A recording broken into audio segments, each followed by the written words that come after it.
the majority of the facility, the corridor that I was now looking down was vast in emergency lighting. There was evidence of close quarter engagement, but at that moment it was clear. So, without a bug or a synthetic in sight, I stepped out into the corridor.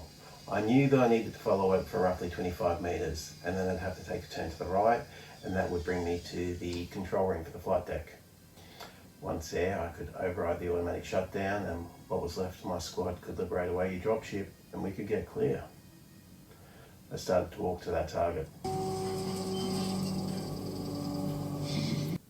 I'd barely taken maybe half a dozen steps when an unexpected voice broke over my headset and almost caused me to jump out of my skin. Captain, what is your status? The voice that broke over my headset belonged to Lieutenant Sarah Angeloff, or simply Angel to most. Angel and the other survivors were at a security sealed bulkhead to the flight deck on level 7, just waiting for me to open those doors.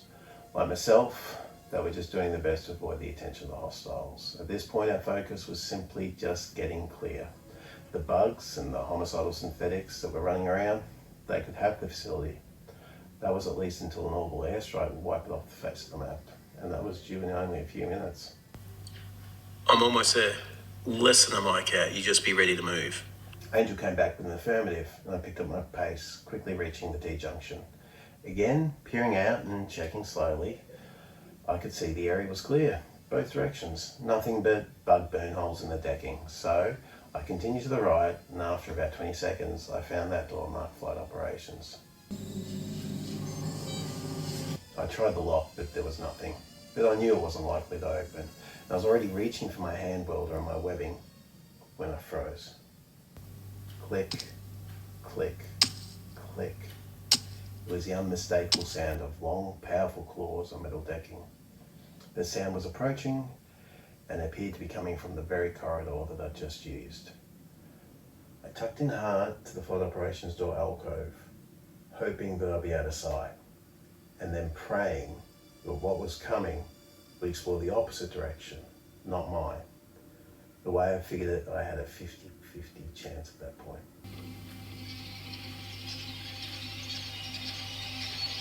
Frozen and pushed hard against the alcove, I heard a pause. It was now very clearly in the same corridor that I was hiding. I held my breath and waited. And then, thankfully, I heard it start to move in the other direction. The click of its claws on the decking starting to move away from me. I leant forward just to catch a glimpse of it, and it was clearly walking away, stalking the corridor, but thankfully seemingly unaware that I was hiding just meters from it.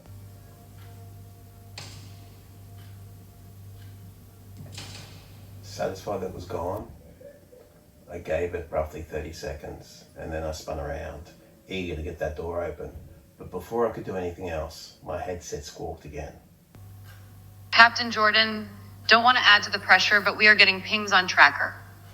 Large signal 20 meters in closing. I told them, just sit tight, I'm at the door.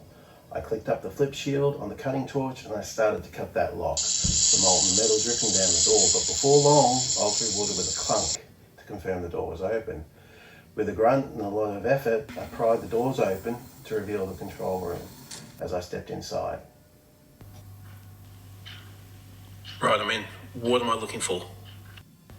Head to the main console. There'll be a button marked system standby. Hit it and that'll restart everything.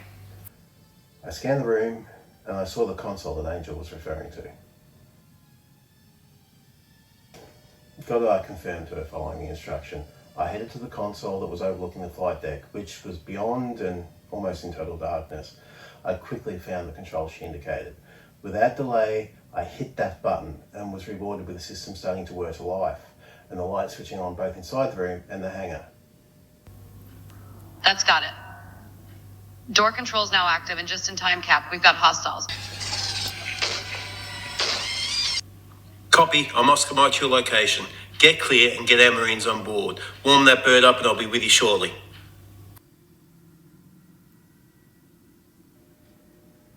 With the good news that the door was open and the Marines had an exit, I was getting ready to turn and sprint towards them when I heard something behind me. A sound that chilled me, and I unfortunately knew too well. With realization of what was behind me, I spun, and standing in that corridor and peering in was a bug.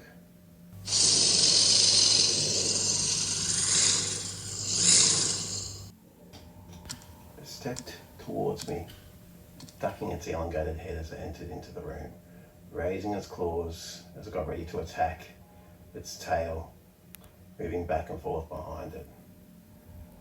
I knew that I was going to have to go through it if I want to escape.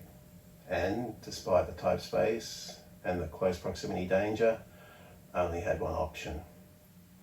And it was at that moment that I started to bring up my pulse rifle and take aim.